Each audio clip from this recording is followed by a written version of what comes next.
One of the biggest challenges that you as a caregiver can face is when your loved one's behavior starts changing. When this happens, it's very important to know why. Maybe it could be due to a change in medication, or perhaps a deficiency in your loved one's nutrition. Or maybe even a urinary tract infection.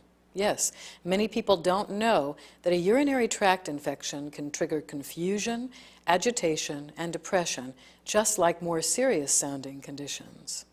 But before you jump to conclusions about what causes behavioral changes in your loved one, it's important to rule out other possible underlying conditions, each of which requires specific treatments.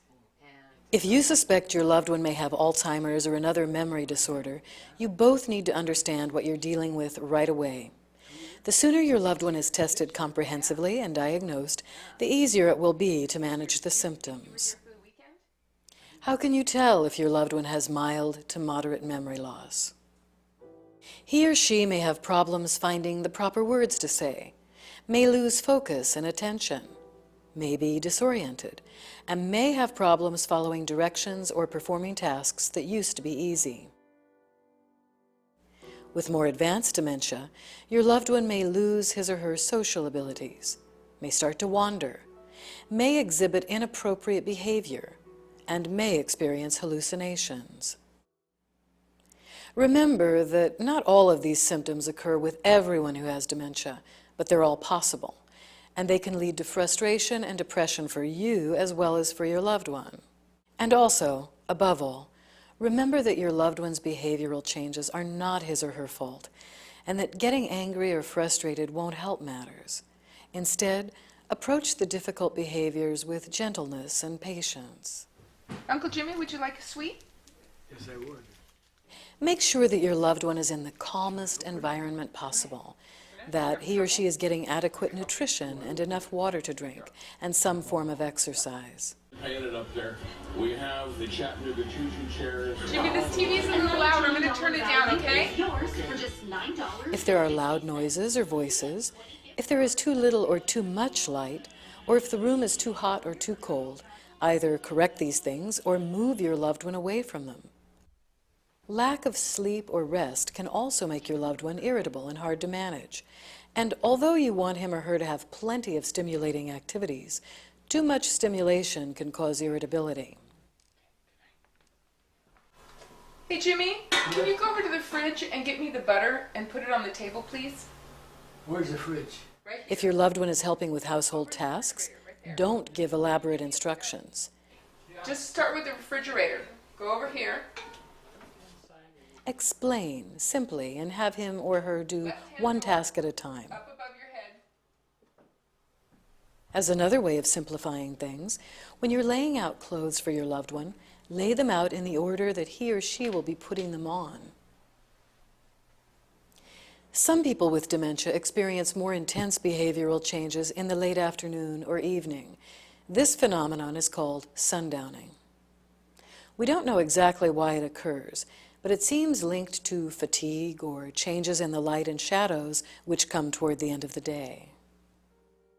Best coping strategies for sundowning are: limit your loved one's caffeinated beverages. Give him or her plenty of sunshine and activity during the day. Put the lights on in the early evening. Make afternoon to evening transitions smooth, and offer your loved one a bedtime snack. Some people with dementia who are disoriented may resort to wandering. Wandering may be related to repeating a former routine or to the need to find something that's lost. If your loved one is restless, bored, or in an unpleasant situation, he or she may have the urge to get up and go. Jimmy, where are you going? I'm going to the restaurant. I'm going to work. To cope with wandering, create a safe place where your loved one can wander, like a special room or an enclosed yard. Label the rooms in your house so that they can easily be identified, and put visual cues and comforting items there so your loved one feels at ease.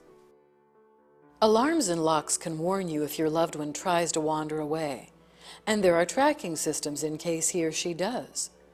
The Alzheimer's Association has an ID jewelry program called Safe Return. It's part of a live 24-hour immediate response service that uses special bracelets to track wanderers. Validation and redirection are two special strategies professionals use in dealing with dementia clients, and you can use these too. Validation therapy is based on the work of Naomi Feil, a social worker who developed successful ways to communicate with older clients. What you got there, Jimmy? Just a bunch of banana peels. I need to keep these. These are mine. I know things are important. Things are special to me too, okay? But why don't we do this? Why don't we put them in a special can that I've got, and that way they'll be safe, okay? Put them in here, and then if they get really full with the other ones you get, then we'll put them in a bigger, safer can downstairs. Put them in there. Thank you. Great. Okay, so I'll take care of them for you for safekeeping, okay? Okay. Okay.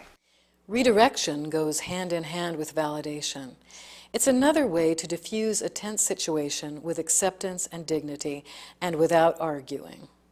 Jimmy, since when do you work at the restaurant? Do you still work there? I think so. You had such a cool job. I can't believe you were there 50 years. 50 years. 50 years. That's a lifetime. Yeah, that is. I've got to run some errands. Why don't I drive you to work? That'd be okay? We got to do a couple other things first. Okay. All right? And then you can tell me some more stories about the restaurant. All right? Okay. Let's go. If your loved one's dementia is further along, you won't be able to appeal to his or her intellect, and communication of any sort will be more challenging. In spite of that, however, you want to stay positive, use eye contact, and keep that gentle touch. Make your loved one feel that he or she is being heard, whether sense is being made or not.